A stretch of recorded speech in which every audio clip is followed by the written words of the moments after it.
Hello everyone, welcome to my YouTube channel. इससे पहले की वीडियो में हमने सामाजिक शोध एवं उसकी डिज़ाइन पे वीडियो बनाया था, उसे पढ़ा था। तो उसमें कुछ क्वेश्चंस रह गए थे जो आज हम कराएंगे। तो चलिए स्टार्ट करते हैं। और ये जो जो भी दो वीडियो में दो पार्ट में वीडियो जाएगी, वो दोनों ही बहुत ही इम्पॉर्टेंट हैं, क्योंकि सामाजिक शोध से जो भी क्वेश्चंस पूछे जाएंगे इन दोनों वीडियो के अलावा और कोई क्वेश्चन नहीं आ सकता। तो इसे बहुत अच्छे से आप लोग पढ़ लीजिएगा। तो चलिए स्टार्ट करते हैं। निम्न परिभाषा किस विद्वान की है? उपकल्पना अध्ययन विषय से संबद्ध अस्थायी तथा काल्पनिक निष्कर्ष है।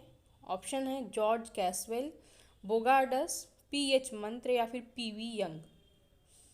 तो ये जो टॉपिक है ना, या फिर यूनिट कहें इसे सोशल रिसर्च का, तो इसमें डेफिनेशंस ज़्यादातर पूछी जाती हैं, बुक्स के नाम, और फिर कंसेप्ट बेस्ड क्वेश्चन भी पूछे जाते हैं। तो इसका जो राइट आंसर है वो है option A, George Caswell. Next question है, एक उपकल्पना एक प्रस्थापना है जिसका परीक्षण किया जाना है, किसका कथन है? तो बहुत इंपॉर्टेंट ये डेफिनेशन है। इसके ऑप्शन है Horton and Hunt, Peter Blau, Bogardus या फिर बेनेट।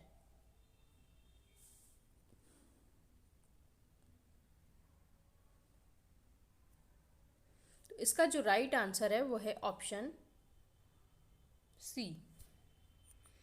नेक्स्ट क्वेश्चन देखते हैं। निम्नलिखित के आधार पर कौन सी उपकल्पना की विशेषता है? यह अनुसंधान को सही दिशा प्रदान करती है, उपकल्पना विशिष्ट होनी चाहिए, उपकल्पनाएं सरल होनी चाहिए या फिर उपरोक्त सभी।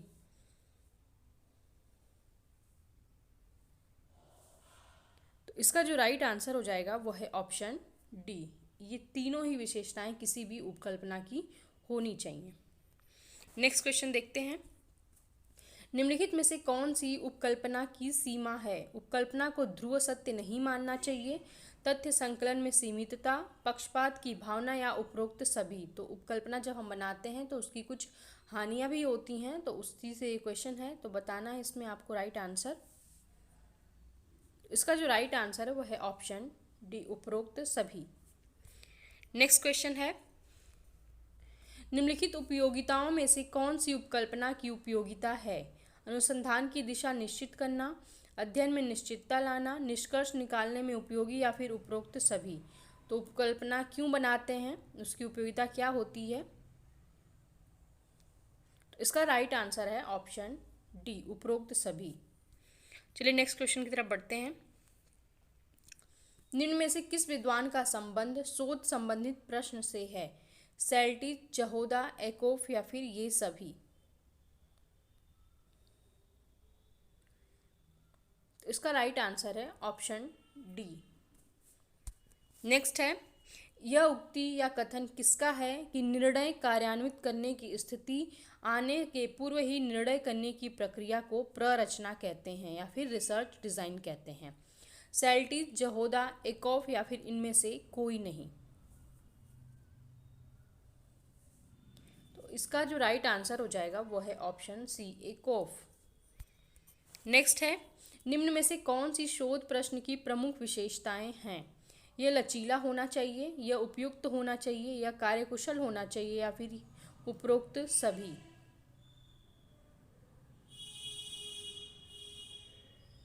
तो इसका जो राइट आंसर है वह है ऑप्शन डी, उपरोक्त सभी। नेक्स्ट है, अनुसंधान प्ररचना को कितने भागों में विभाजित किया गया है? 2, 3, 4 या फिर 6। तो इसका राइट आंसर है ऑप्शन सी, 4। नेक्स्ट है कि शोध या अनुसंधान प्ररचना के अध्ययन की प्रकृति, निदर्शन की इकाइयों के आकार तथा निदर्शन की पद्धति के बारे में पूर्व निर्णय द्वारा ली जाती हैं, उसे क्या कहा जाता है? अवलोकनात्मक प्ररचना, निदर्शन प्ररचना, सांख्यिकी प्ररचना या फिर संचालन प्ररचना। तो इसका जो राइट आंसर है वह है ऑप्शन बी, निदर्शन प्ररचना। चलिए नेक्स्ट क्वेश्चन की तरफ देखते हैं। किस प्रकार की अनुसंधान प्ररचना में यह वर्णन है कि अध्ययन की प्रकृति के अनुसार निदर्शन की इकाइयों के आकार तथा निदर्शन की पद्धति के बारे में पूर्व निर्णय लिया जाता है? अवलोकनात्मक, निदर्शन, सांख्यिकी या इनमें से कोई नहीं। तो इसका जो राइट आंसर है वह है ऑप्शन बी, निदर्शन। नेक्स्ट है, निम्न में से कौन सा अनुसंधान प्ररचना के भाग या वर्गीकरण है? निदर्शन प्ररचना, अवलोकनात्मक प्ररचना, सांख्यिकी प्ररचना या फिर ये सभी। इसका राइट आंसर है ऑप्शन डी, ये सभी। नेक्स्ट क्वेश्चन है, निम्नलिखित के आधार पर प्रलेख का वर्णन करता है? कंप्यूटर फाइल, कागज फाइल, मानव निर्मित विचार या चिन्ह या ये सभी। तो प्रलेख किसे कहते हैं? तो इसका राइट आंसर है ऑप्शन डी, ये सभी। अगला क्वेश्चन है, तथ्य एक अनुभविक सत्यापन योग्य अवलोकन है, इस कथन को किसने कहा है? मर्टन, दुर्खिम, पार्सन्स, गुड एवं हार्ट। तो ये भी बहुत इंपॉर्टेंट डेफिनेशन है। तो इसका जो राइट आंसर है वह है ऑप्शन डी, गुड एवं हार्ट। तथ्य एक अनुभविक सत्यापन योग्य अवलोकन है। बहुत इंपॉर्टेंट डेफिनेशन है, बार बार एग्जाम में पूछी जाती है और छोटी सी है, इसलिए हमें इससे याद होना चाहिए। नेक्स्ट देखते हैं, किसका विचार है कि एक कार्यवाहक विचार जो उपयोगी खोज का आधार बनता है कार्यवाहक कल्पना माना जाता है? फ्रीमैन, जॉर्ज लुंडबर्ग, मोजर या फिर पार्टन। तो इसका राइट आंसर है option B, George Lundberg. Next है, अवधारणा के संदर्भ में एक अनुसंधानकर्ता निम्न में से क्या क्या कर सकता है? ऑप्शंस हैं इसके, विभिन्न तथ्यों के बीच अंतर संबंधों का अध्ययन करता है, व्यवहार के प्रतिमान को एक या अधिक शब्दों में दर्शाने का प्रयत्न करता है, अवधारणा अवलोकित घटनाओं का एक अमूर्तीकरण है या फिर उपरोक्त सभी। तो इसका राइट आंसर है ऑप्शन डी, उपरोक्त सभी। चलिए नेक्स्ट क्वेश्चन की तरफ बढ़ते हैं। क्वेश्चन है, निम्नलिखित कथनों के आधार पर सिद्धांत के प्रमुख प्रकार या महत्व के आधार पर कौन सा सत्य है? सिद्धांत तथ्यों की भविष्यवाणी करते हैं, सिद्धांत शोध का मार्गदर्शन करते हैं, या सामान्यीकरण प्रस्तुत करते हैं, या उपरोक्त सभी। तो इसका राइट आंसर है ऑप्शन डी, उपरोक्त सभी।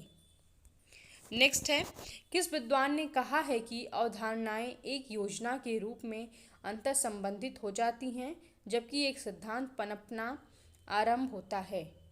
आर के मर्टन, टीमा सेफ, टॉलकट पार्सन्स या फिर रेडमैन।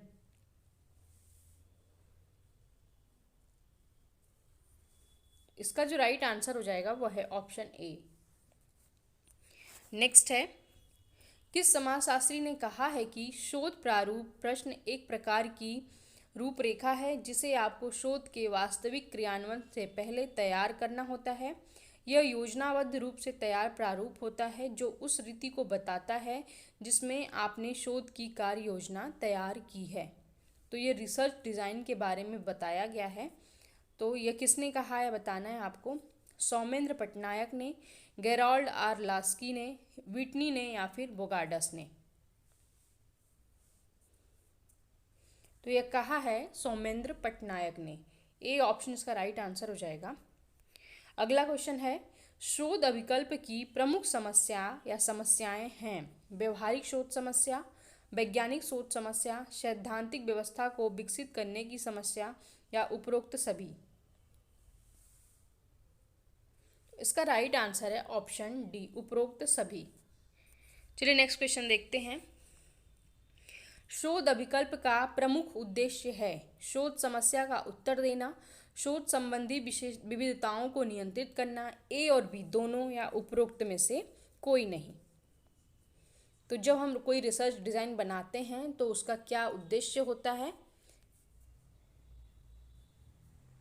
तो इसका राइट आंसर है ऑप्शन सी, ए और बी दोनों, यानी कि शोध समस्या का उत्तर देना और शोध संबंधी विविधताओं को नियंत्रित करना। एक डिज़ाइन जब हम बना लेते हैं तो इससे हम इधर उधर नहीं भागते हैं, उसी के अंतर्गत अपनी सभी बातों को रखते हैं।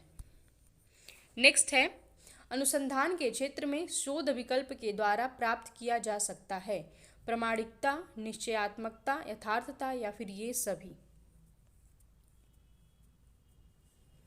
तो इसका राइट आंसर है ऑप्शन डी, ये सभी। अगला क्वेश्चन है, किसके अनुसार किसी भी वैज्ञानिक प्रयास का सामान्य उद्देश्य संसार के किसी पक्ष से संबंधित हमारे ज्ञान में विस्तार करना होता है? फेयरचाइल्ड, गोल्डनर, थॉमस एम जैनेकी या फिर कीन्स? तो इसका जो राइट आंसर हो जाएगा वो है ऑप्शन बी, गोल्डनर। अगला है, किसका कथन है अवधारणा एक ऐसा पद है जो एक विवरणात्मक गुण अथवा संबंध को स्पष्ट करता है? मैक्लीलैंड, पीवी यंग, मिचेल या फिर मूरी?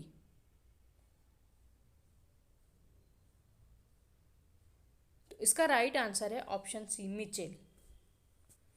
नेक्स्ट है, प्राकल्पना को बेहतर ढंग से डैश के द्वारा समझा जा सकता है? सिद्धांत से असंबद्ध, सिद्धांत से संबद्ध, एक शोध समस्या का अस्थायी उत्तर। तो कूट में से आपको राइट आंसर बताना है और इसका जो राइट आंसर है वह है ऑप्शन डी, 2 और 3। नेक्स्ट देखते हैं, निम्न विकल्पों में से कौन सा सही है जो डाटा का सही अर्थ बताता है? वस्तु, विचार, नाम, गुण या फिर स्थान? तो इसका जो राइट आंसर है वह है ऑप्शन सी, ये सभी। चलिए नेक्स्ट क्वेश्चन देखते हैं, निम्नलिखित विकल्पों के आधार पर डाटा के वर्गीकरण के आधार पर सही कूट का चयन कीजिए। संख्यात्मक डाटा, अक्षर डाटा, अक्षर संख्यात्मक डाटा, ध्वनि डाटा, रेखाचित्र डाटा या फिर चलचित्र डाटा? तो जब हम कोई डाटा लेते हैं तो इन सारे टाइप के डाटा हो सकते हैं।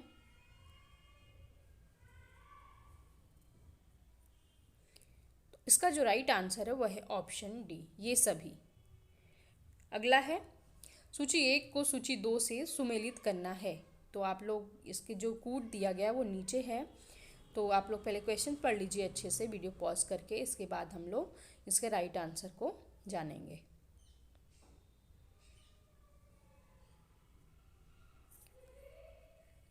तो इस क्वेश्चन का जो राइट आंसर है वो है ऑप्शन बी। तो आप लोग वीडियो को पॉज करके मैच कर लीजिएगा क्योंकि बहुत इंपॉर्टेंट राइटर और उससे रिलेटेड क्वेश्चन था वो ऊपर वाला। नेक्स्ट क्वेश्चन है, कूट की सहायता से सही क्या पहचान कीजिए? ऑप्शन है, मानवता एक सामाजिक प्राणी है, एवं प्रारंभ से ही एक जिज्ञासु प्राणी रहा है क्योंकि उसने प्रकृति को समझने एवं अपनी समस्याओं के समाधान के लिए सदैव प्रयास किया है। दूसरा है, सामाजिक विज्ञान शोध तथा सामाजिक अनुसंधान में शोध शब्द अंग्रेजी के रिसर्च शब्द का हिंदी रूपांतरण है। और नेक्स्ट है, सामाजिक विज्ञान शोध वह प्रवृत्ति है जो समाज में घटित आर्थिक व राजनैतिक गतिविधियों का शोध करती है। तो दिए गए कूट में से आपको राइट आंसर बताना है कि कौन सा ऑप्शन सही है।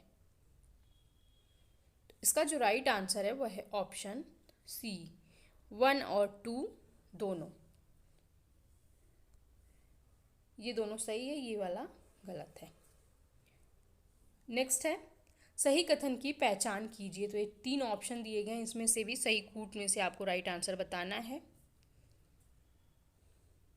तो इसका जो राइट आंसर है वो है ऑप्शन सी, यानी कि ये तीनों ही ऑप्शन सही हैं। नेक्स्ट है, शोध विकल्प के संबंध में निम्नलिखित कथनों पर विचार कीजिए। यह शोध समस्याओं को नियंत्रित करने में सहायता करता है। इसके प्रयोग से शोध त्रुटियों की संभावना समाप्त हो जाती है। उपरोक्त कथनों में से कौन सा कथन सही है वो बताना है आपको। तो इसका जो राइट आंसर है वह है ऑप्शन ए, केवल 1 वाला सही है, दूसरा वाला 1 सही है, दूसरा रॉन्ग है। नेक्स्ट है, सही कथन की पहचान कीजिए। तो ये 3 ऑप्शन दिए गए हैं और दिए गए कूट में से आपको सही ऑप्शन की पहचान करनी है। तो इसका जो राइट आंसर है वह है ऑप्शन सी, ये तीनों ही ऑप्शन सही हैं। नेक्स्ट है, सही कथन को पहचानिए। तो ये 3 ऑप्शन इसमें से दिए गए हैं, आप लोग अच्छे से क्वेश्चन को पढ़ लीजिए, देन इसके हम आंसर को जानेंगे।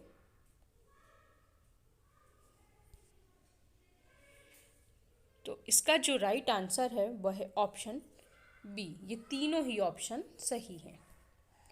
नेक्स्ट है सही कथनों का चुनाव कीजिए। तो ये थोड़े बड़े बड़े क्वेश्चंस तो हैं, लेकिन ये सारे ऑप्शंस बहुत ही इम्पॉर्टेंट हैं और इनसे हमारे कंसेप्ट को क्लियरिटी भी मिल जाएगी।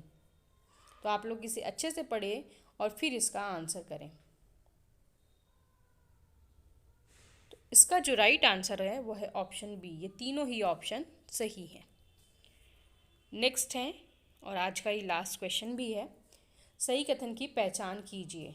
तो ऑप्शन है आगमन विधि उस विधि को कहा जाता है। मैंने कहा ना कि ये सारे ऑप्शन बहुत इंपॉर्टेंट हैं जो हमारे कंसेप्ट को क्लियर करेंगे।